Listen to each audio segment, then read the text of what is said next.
אחיי ואחיותיי אזרחי ישראל, אני גאה בכם. אני גאה על העמידה האיתנה שלכם. אני יודע שזה קשה לשהות בחדרי הביטחון וקשה לשהות במקלטים. אני מבין את הקושי עם הילדים, עם הלימודים, עם העסקים. אני יודע כמה קשה לקשישים וכמה קשה למילואימניקים. חבריי ואני בממשלה, אנחנו פועלים כל יום כדי להקל עליכם, כדי לפתוח את הלימודים וגם את המשק, לעשות זה בהדרגה, לדאוג לפיצויים הולמים גם לבעלי העסקים, גם לשכירים, גם למשרתי המילואים, גם למשפחות שלהם. אנחנו משקיעים בזה הון עתק וצריך להוסיף עוד ועוד. אני יודע דבר אחד. אני יודע שאורך הרוח שלכם, ההקפדה על הנחיות פיקוד העורף, זה שאתם נכנסים למרחב המוגן פעם אחר פעם, כל אלה נותנים לי, לממשלה, לצה"ל ולזרועות הביטחון, להמשיך להילחם, להמשיך את המאמץ להשיג את יעדי המערכה. כל העולם מבין שאנחנו עם של אריות, אנחנו גם עם של לוויות. כל אחד מכיר את זה מהבית שלו, אתם מכירים את זה גם כמובן מהמשפחות שלכם. השאגה שלנו, שאגת הארי, מהדהדת ברחבי תבל. אנחנו ממוקדים בשלוש מטרות: ריסוק תוכנית הגרעין של איראן, ריסוק התוכנית הבליסטית של איראן, ויצירת תנאים שיאפשרו לעם האיראני לקחת את גורלו בידיו. אחרי עמקה לביא, הרודן חמינאי, הוא הורה לנסות לחדש, לבנות מחדש את תוכניות הגרעין והטילים שהשמדנו, לבנות אותם מחדש ולהטמין אותם עמוק מתחת לאדמה. אנחנו פועלים עכשיו לא רק כדי להשמיד את הטילים הבליסטיים ואת תוכניות הגרעין שנשארו, מעט נשאר, אלא גם להשמיד את התעשיות שמאפשרות לייצר את התוכניות הללו. וכבר עכשיו, לאחר 20 יום, אני יכול לבשר לכם, לאיראן אין היום אפשרות להעשיר אורניום, ואין לה אפשרות לייצר טילים בליסטיים. אנחנו ממשיכים בריסוק היכולות הללו. אנחנו נרסק אותם עד דק, עד אפר. יחד עם הידידה הגדולה שלנו, ארצות הברית, אנחנו השגנו עד היום הישגים עצומים. חיסלנו את הרודן חמינאי, חיסלנו את צמרת הפיקוד המדינית והצבאית ואת צמרות משמרות המהפכה והבסיז'. רק בימים האחרונים חיסלנו את רב המרצחים עלי לריג'ני, את שר המודיעין ואת מפקד הבסיג'. אגב, אלה האנשים שביצעו את הטבח ההמוני בעם האיראני וגם כיוונו את כל האש אלינו. זה לא משנה מי יחליף אותם. אנחנו דואגים המשמרות במהפכה יהיו קצרות מאוד. בנוסף למפקדים, אנחנו הרגנו אלפי מרצחים משורות הדיכוי של המשטר. השמדנו מאות משגרים וטילים, פגענו מכים בהם בצורה מתמשכת, יומיומית, שעה-שעה. אנחנו מכים בהם שוק על ירך. אנחנו מכים בהם באוויר, אנחנו מכים בהם ביבשה, אנחנו מכים בהם מתחת לקרקע, ועכשיו אנחנו מכים בהם גם בים. אתמול השמדנו את כל הצי שלהם בים הכספי. ידידינו האמריקנים השמידו צי אחד, אנחנו השמדנו את הצי השני. אנחנו מכים בהם גם ברחובות, גם במחסומים. לפני שבועיים הנחיתי את צה"ל ואת המוסד לפעול יחד, כדי שהרוצחים של משמרות המהפכה ידעו שנצוד אותם גם בערים, גם בתוך הערים. והם עשו זאת בצורה מושלמת. אתם רואים את זה, אתם רואים איך הרוצחים האלה נפוצים לכל עבר בבעלה. עכשיו, מכל זה, אני יכול להגיד דבר אחד. מוקדם מדי להגיד אם העם האיראני ינצל את התנאים שאנחנו יוצרים עבורו כדי לצאת לרחובות. אני מקווה שכך יהיה, אנחנו פועלים שכך יהיה. אבל בסופו של דבר, זה יהיה תלוי רק בהם. אין זה אומר שבינתיים כוחות המשטר לא מנסים לפגוע בנו. הם מנסים. אבל זה אפילו, וזה גם כואב, כי זה גם גרם לנו לאבדות וגם לנפגעים. ואני רוצה לאחל למשפחות, באמת, קודם כל להשתתף בצערן של המשפחות השכולות, ולאחל לפצועים החלמה מהירה. אבל יש גם נקודת אור. מה שהם עושים לנו לא מתחיל להתקרב למה שהם תכננו, כי השמדנו להם יכולות רבות. אתם זוכרים מה היה בתחילת מלחמת התקומה? אלפי מחבלים של רדואן על הגדרות, ממש בתוך המנהרות, על הגדרות. איום של 150,000 טילים ורקטות שהיו אמורים להחריב את ערי ישראל. וכמובן היו אלפי טילים של איראן, טילים בליסטיים. דיברו על מאות מגדלים שיפלו בתל אביב, בירושלים, בחיפה. אבל המגדלים שנופלים, נופלים בטהרן ובביירות. יצרנו רצועות ביטחון עמוק בתוך עזה, עמוק בתוך סוריה, כולל עד כתר החרמון, וגם עמוק בלבנון. מה שהיה לא יהיה יותר. אתם זוכרים שביום השני של המלחמה הבטחתי לכם, אנחנו נשנה את המזרח התיכון, ואנחנו שינינו אותו, ללא הכר. כבר עכשיו אפשר לקבוע, מדינת ישראל חזקה מאי פעם, ואיראן חלשה מאי פעם. הדבר הדרמטי ביותר שהשתנה, זה העוצמה של ישראל. הפכנו את ישראל למעצמה אזורית, ויש אומרים שבכמה תחומים, מעצמה עולמית. יחד עם ארצות הברית, אנחנו מובילים את המאבק של העולם החופשי מול כוחות הרשע. יצרנו בריתות חזקות, ואנחנו עובדים על בריתות חדשות שעוד ידובר בהן. הבאנו את הברית עם ארצות הברית לעוצמה שלא הייתה בהיסטוריה. שיתוף הפעולה ביני לבין ידידנו הגדול, הנשיא טראמפ, הוא חסר תקדים. בידנו האחת אנחנו אוחזים בחרב דוד, שהיא מושחזת וחדה מאי פעם, וידנו השנייה מושטת לשלום. מי שיושיט יד לשלום בחזרה, נאמץ אותה. ומי שינסה לפגוע בנו, נגדע את ידו. העוצמה שלנו, האומץ שלנו, הרוח שלנו, אלה תמיד היו המפתח להבטחת עתידנו. כדברי יהושע בן נון לבני ישראל, אל תראו ואל תחתו, חזקו ואמצו, כי ככה יעשה אדוני לכל אויביכם. אתם אזרחי ישראל שואלים, כמה זמן זה ייקח? ואני אומר, זה ייקח ככל הנדרש. אני מבקש מכם רק דבר אחד, המשיכו לזקוף קומה, המשיכו לעמוד איתן, ובעזרת השם, יחד נעמוד ויחד ננצח. Now the Prime Minister will be speaking in English. Welcome to the foreign press. First of all, I just want to say, I'm alive, and you're all witnesses. And now that I dispatched this piece of fake news, I want to give you an update on Operation Roaring Lion. Under President Trump's visionary leadership, America and Israel are acting together in Iran with great determination and unprecedented strength.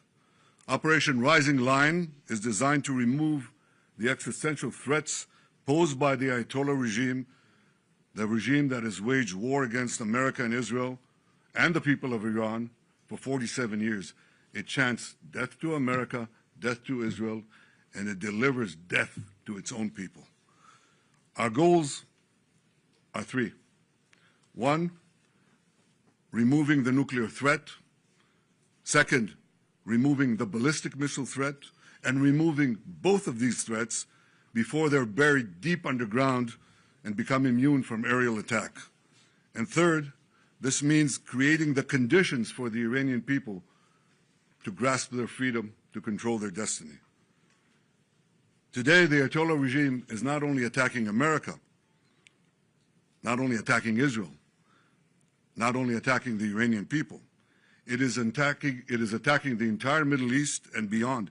They've attacked civilians and American assets in Iraq, Kuwait, Saudi Arabia, Bahrain, Qatar, UAE, Oman, and they've even attacked through their proxies Cyprus in Europe.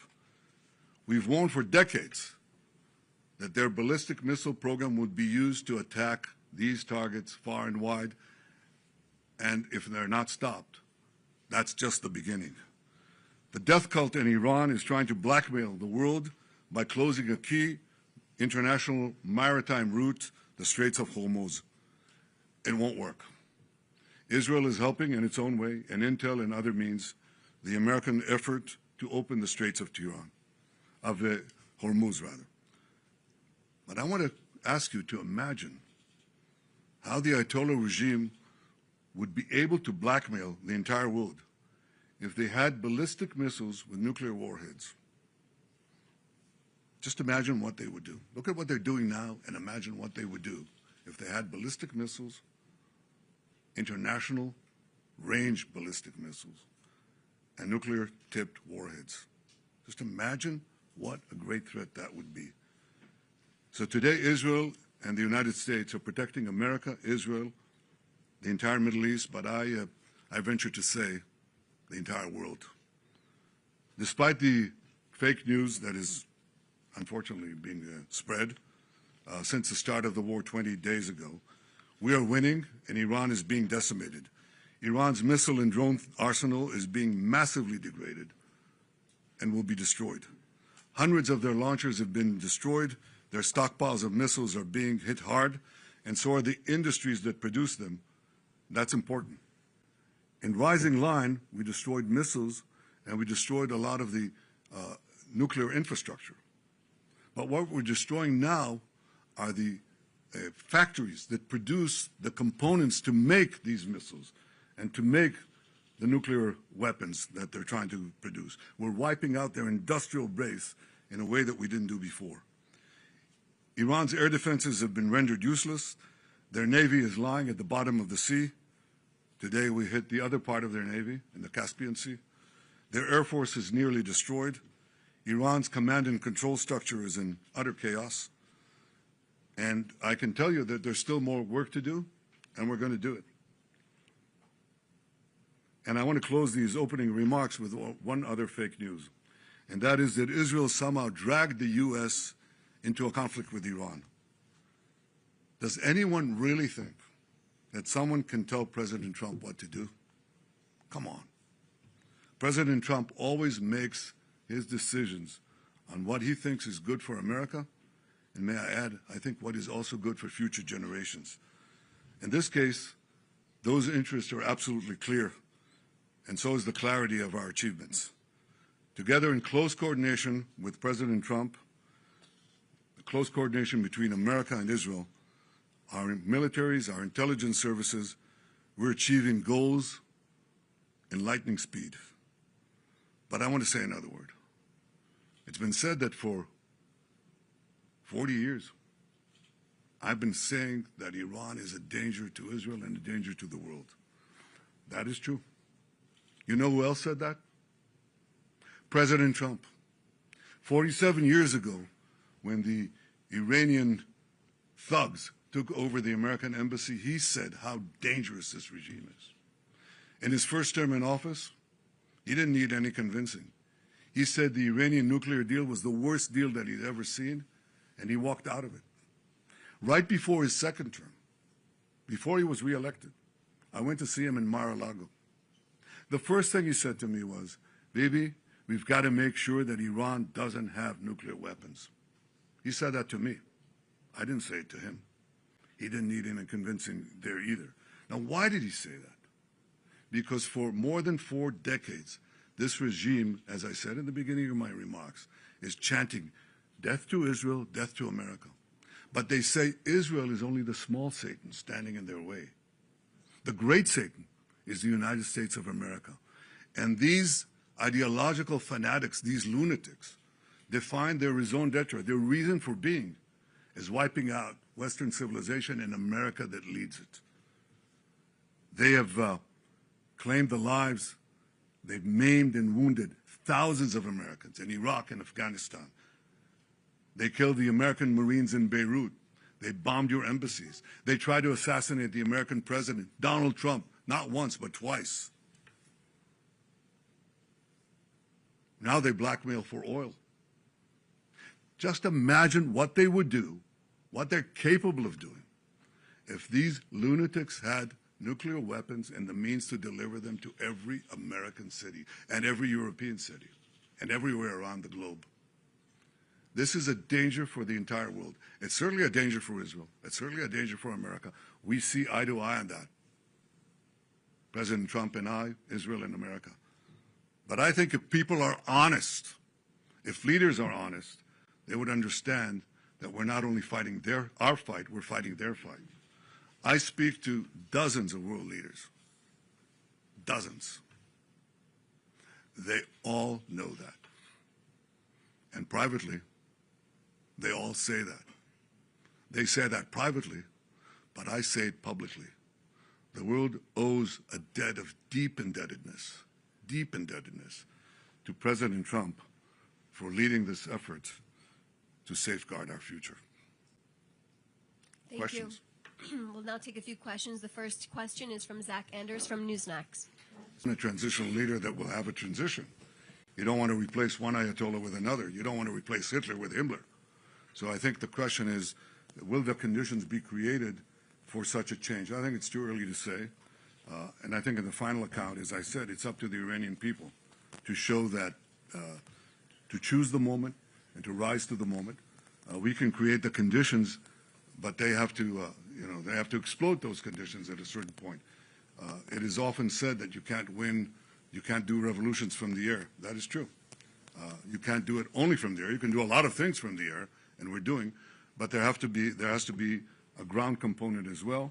There are many possibilities for this ground component, and I take the liberty of not sharing with you all those possibilities. Would you recognize Pahlavi if the people keep chanting for him in the streets? Well, I'm not going to say who specifically is going to be there, but I think he's been a force for good. He's been trying to get the people to unite for a transitional government, a democratic transitional government, or a moderate transitional government. I hope that it comes to being. I think it's too early to say. Next question from Richard Engel from NBC News. Well, I think we have concrete goals, how to do it, how to end it. We want to, as I said, decimate the ballistic missile program, which we're doing, decimate the nuclear program, which we're doing. I think that those are goals that are achievable, but I'm not going to put a schedule or a stopwatch on it. I think we have goals that have to be achieved, and we're not counting the days. But I will say this canard that we drag the United States into it is not just a canard. It's ridiculous. It's just ridiculous. I mean, I think President Trump said it best, and I said it as well many times. There's always a danger in acting. But in conditions of existential threats, there's a much greater danger in not acting. What do you think would have happened if America did not act now? Just imagine what would have happened. In a few months' time, no more than a year, Khamenei, still alive, would have ordered the beginnings of the new nuclear program and the reconstructed ballistic missile program to move underground. Now, it'll take them a little time, maybe a few years, but you can't reach those programs. And they develop intercontinental ballistic missiles, okay? That means missiles that can hit Chicago and New York and Florida and Texas and California. Oh, but they don't have it yet. That's what people said. Right, let's wait. Well, just let them do it, Just wait and let them do it. You won't be able to do it. It's the last moment. No, it takes a little time. I mean, you had a few months to prevent them from doing it and to just decimate these industries and perhaps achieve this transitional government in Iran. So you'd sit back and you say, well, it's not going to happen in the next Thursday, so let's not act. I tell you that there's enormous risk in not acting, much greater risk than acting. And if you think that the oil markets are in trouble today, think of Iran with nuclear weapons and the means to deliver them. Then think of the blackmail that you would endure. I didn't exactly ask, however. Okay, we're going to go to the next question. No, I think it's only fair that this is a serious subject. What is the question? One question for, Yeah, go ahead. for Alfred. Go ahead. We don't have a lot of time. That's, Why don't this is the world? go ahead, ask. Of course, but you have There are, colleagues that oil, want to ask questions. there are oil fields around the world that are burning. Gas prices are going up. The war is popular here in Israel, is not popular with many Americans. My question was, how do you see this ending? Not why, not even when. What do you imagine the day after? Well, we have achievable goals, and I'm not going to speak about the full battle plans that we have with the United States. We're well coordinated with them. I will say this, that once we achieve our goals, then I have argued, I think, and Americans understand this very well, because we're real partners. I think that what has to be done is to have alternative routes. Instead of going through the choke points of the Hormuz Straits and the Bab el-Mandeb Straits, in order to have the flow of oil, just have oil pipelines, gas pipelines, going west through the Arabian Peninsula, right up to Israel, right up to our Mediterranean ports, and you've just done away with the choke points for forever. That is definitely possible. So I see that as a real change that will follow this war. But I also see this war ending a lot faster than people think. I think you have to, in war, you have to grit your teeth. Churchill said that democracies suffer from the slumber of democracies, as he called it. And they only wake up, he said, they may wake up only when they hear the gong, the jarring gong of danger, is the way he put it. Well, you're hearing the jarring gong of danger. The jarring gong of danger is Iran gets nuclear weapons and ballistic missiles. That's not a jarring gong. That is an apocalypse. Don't let it happen. And the function of leaders is to stand and tell people the truth, even when things are uncomfortable. That's what you have to do. And you don't always see the danger in time. But leaders are tasked with the task of seeing danger in time and acting on it. And I hope that in time, people will see the wisdom and the courage of President Trump's decision and his leadership, and the fact that we're working together. America is not fighting for Israel. America is fighting with Israel for a common goal, to protect our future, to protect civilization against these barbarians. Next question, one question, Guy Azriel from I-24 News. Thank you, Prime Minister. Guy Azriel, I-24 News. President Trump said today he did not like the Israeli strike on the Iranian gas fields. My question to you, was the President aware of Israel striking that gas field? Did you approve it? And please, if you may, do you see any signs that the Iranian regime is collapsing? And what assurances do you give the Israeli public that if it does stand on its feet, we will not see another wave of a war with Iran in maybe 5 or 10 years? Well, I'll say two things. Fact number one, Israel acted alone against the Slawiya gas compound. Fact number two, President Trump asked us to hold off on future attacks, and we're holding out. What do we see? What happens if are there any signs that the Iranian regime is cracking? A lot of signs. A lot of signs. I wish I could divulge all of them, but I see that. But will I tell you, will I commit right now that it's going to collapse? I can tell you that we're working to create the conditions for it to collapse. But it may survive, it may not. If it survives, it'll be a lot weaker. There's no comparison. It'll be at its weakest point, shorn of industries that it built over decades, death industries, shorn of many other capabilities that they have, and equipped with the experience, with the knowledge that if they try it again, they'll be hit again even harder. I cannot tell you of the technological developments that we are engaged in to anticipate this and other possibilities. But Israel has shown that it can do wondrous things. And in partnership with our American allies, we can do amazing things. Amazing things. As Pete Hegseth, the Secretary of War, said, these are the two most amazing air forces in the world. It's the two most amazing intelligence services in the world. It has the capabilities to confront these barbarians and to outstrip them, both in innovation and, when necessary, in lethality. It's directed, it's targeted lethality. It's going against the killers and as much as possible to avoid civilian casualties. We have those capacities. We're building them for the future. That is what safeguards the future.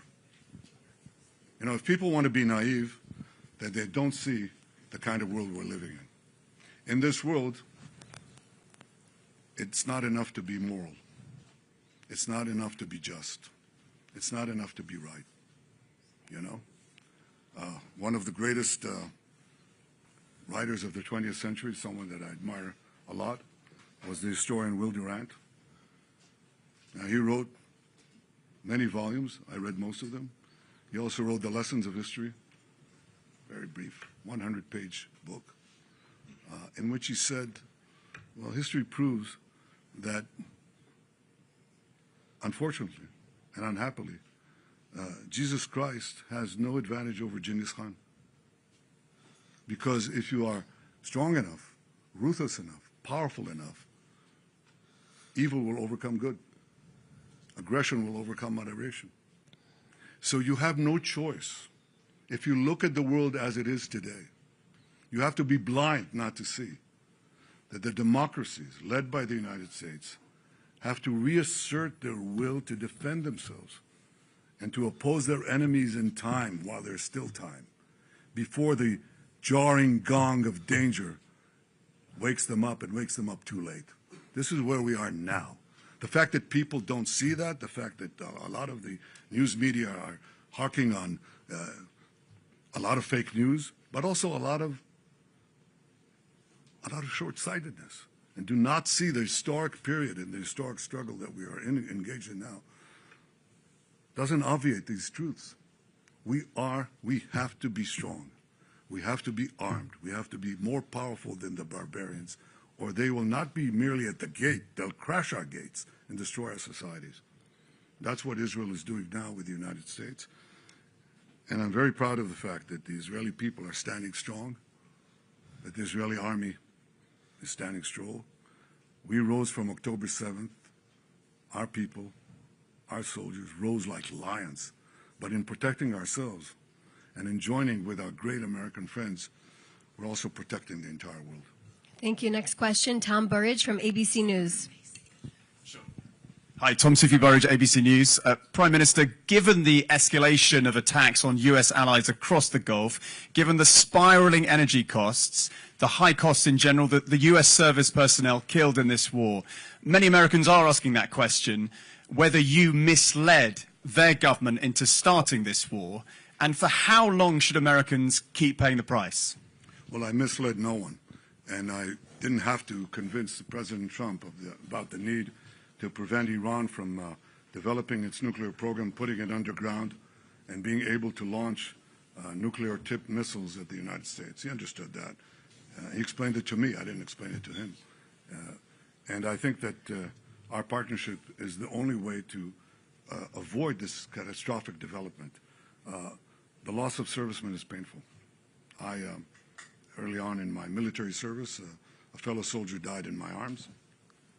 I lost a brother who fought terrorists, led the historic Entebbe rescue.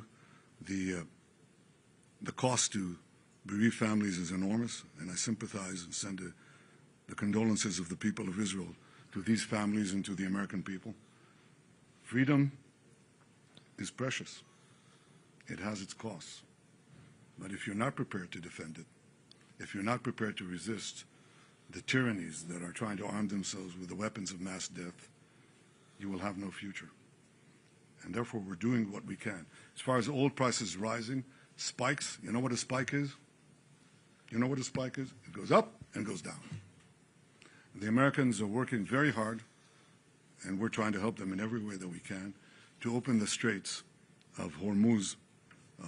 And if they succeed, which I think they will, then oil prices will come down. But if you say, all right, I'm suffering right now, and people are, then I shouldn't do anything. I just succumb to the blackmail Let Iran get on with it. Let them develop nuclear weapons and ballistic missiles to deliver them to New York and Los Angeles. You're going to be blackmailed in ways that you can't even imagine. I think what this war has done is unmask what Iran is. You know, we've said for years, look at these people. They're doing things that normal regimes do not do. I don't hear even adversaries of the United States chanting death to America, death to the great Satan, massacring tens of thousands of their own people at will like that in 2 days. You have that sometimes. But the combination of fanaticism, deep ideological lunacy, there's no other way to call it, the total and utter ruthlessness of this regime makes it uniquely dangerous. Uniquely dangerous not only to Israel and to the United States, but to everything in between and far beyond.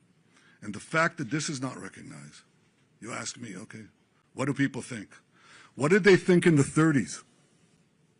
What did they think in the 30s when you had a terrible, ruthless, killer regime led by a lunatic that took one country after the other, did it very sequentially? What did they say?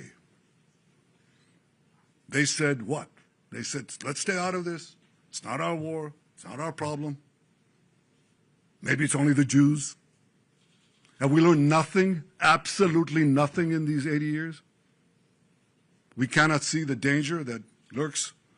It doesn't lurk. It's risen from the mud. It's right in our face. It's splattering blood right at us. I can't believe that we're clueless. We're not clueless. I talk to many American friends. They're not clueless. They understand this. Some don't. Some are adamantly opposed, but many are adopting a wait-and-see attitude. But I can tell you that I've spoken, as I said a minute ago, I've spoken to many, many leaders. We're talking about dozens and dozens of leaders. And they all say the same thing. I understand it. Some of them come out and say it. They're bold. And some of them say, I don't know, I wish I understand it, but some of my people don't, or my news media are against me and so on. I was glad to see in the United States that an enormous enormous percentage of President Trump's supporters, traditional supporters, understand it. And I hope that my friends and colleagues of many years on the other side of the aisle, those who understand and agree with what I just said, and there are quite a few of them, have the courage to come out and say it. Because at the end, what is the task of leaders if you're a leader? The most important thing is to assure the security of your people. And that means identifying danger in time and acting against it. That is a prerequisite for the survival of any biological organism. You have to identify danger in time and act in time against it. You either fight or flight. These are the two options you have. Where can you flee? Nowhere, because Iran can reach any part of the world. So you have to, at a certain point, fight. And this is the juncture where we've reached in time. Not too late, but in time.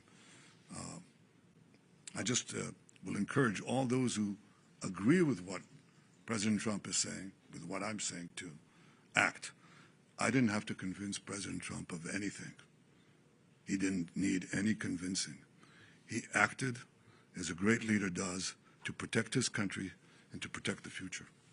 Thank you. Next question, Alex Trayman from JNS. JNS, right behind you, yes. Mr. Prime Minister, Hezbollah has opened up another front against Israel, launching rockets against Israeli civilians. Now ground troops are inside Lebanon. Is there any hesitancy toward launching a full ground operation to eradicate Hezbollah? And what would eradicating Hezbollah do to transform Israel-Lebanon relations and the greater Middle East? Look, Alex, I can't divulge our battle plans. Obviously, Hezbollah is not what Hezbollah had been. I said in my opening remarks in Hebrew that they were talking about 150,000 rockets and missiles that they had, ballistic missiles.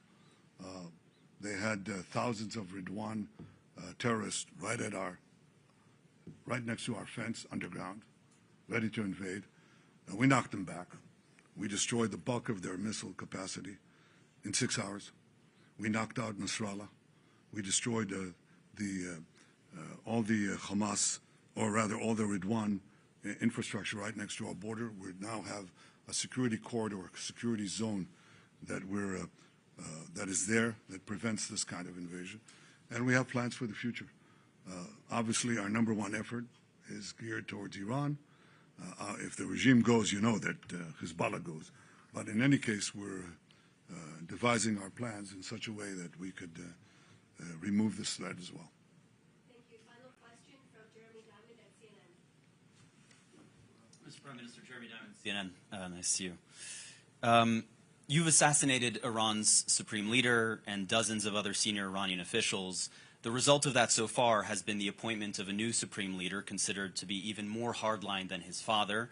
The Iranian regime is not showing any signs of collapse as of now. So I wonder, what do you say to those who say that killing those individuals is in fact empowering the hardliners in Iran? And are you confident that your strategy will still lead to regime change?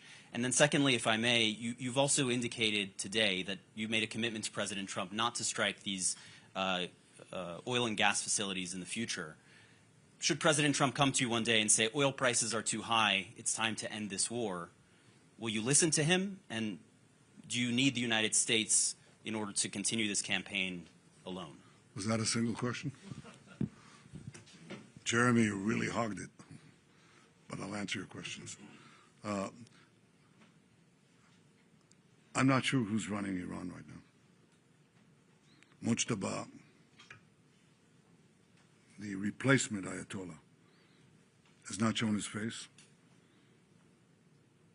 Have you seen him? We haven't.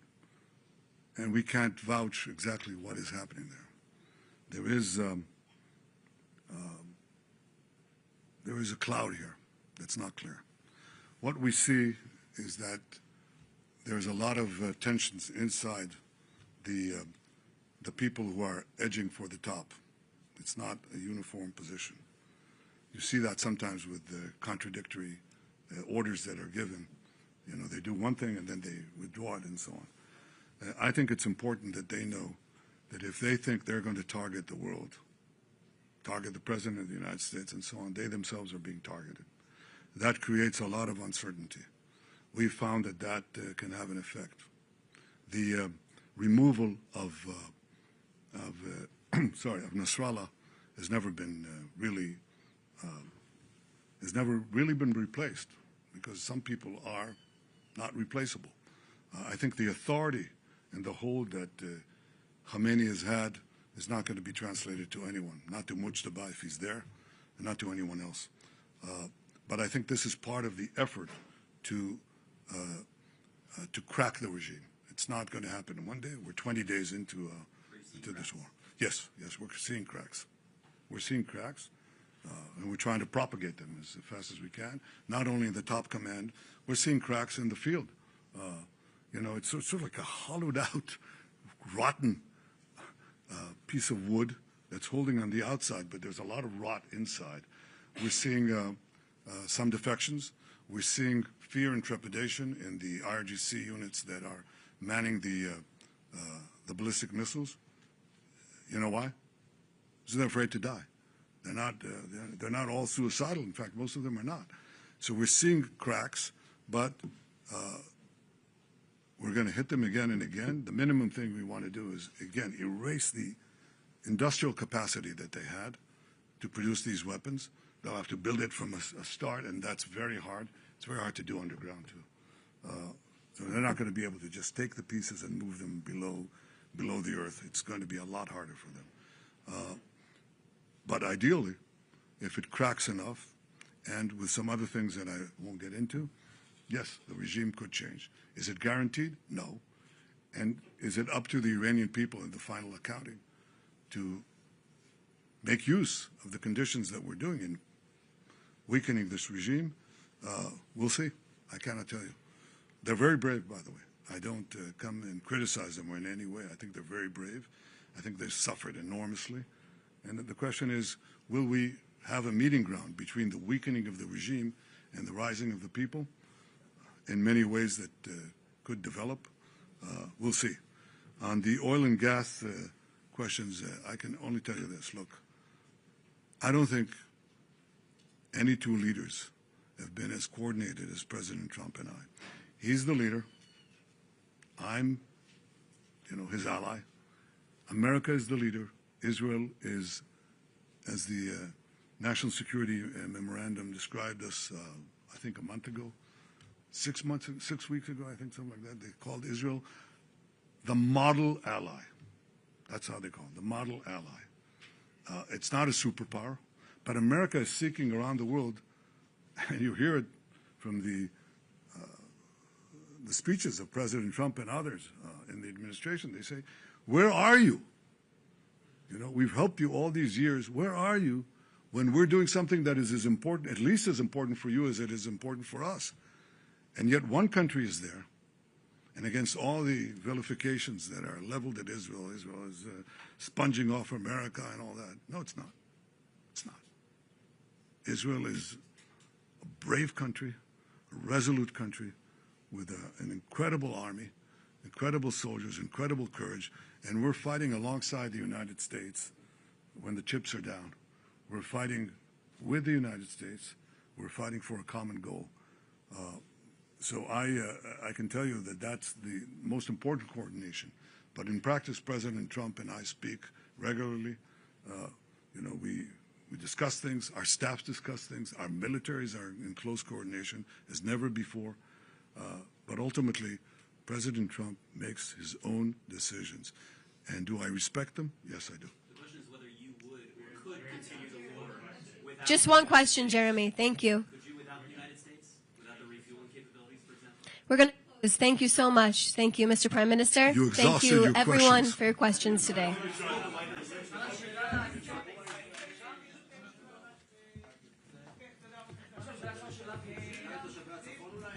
Thank you, everyone. תושבי הצפון הם גיבורים. תושבי הצפון עומדים כרגע במעמסה הקשה. כל אזרחי ישראל עומדים במעמסה קשה. אבל הם עומדים במעמסה קשה במיוחד, משום שזמן ההתראה שלהם הוא הכי קצר. ואנחנו מתכוונים לעזור להם בכל דרך, אבל בסוף העזרה הכי גדולה זה להרחיק ולהסיר את האיום, ואנחנו לא נוותר על זה.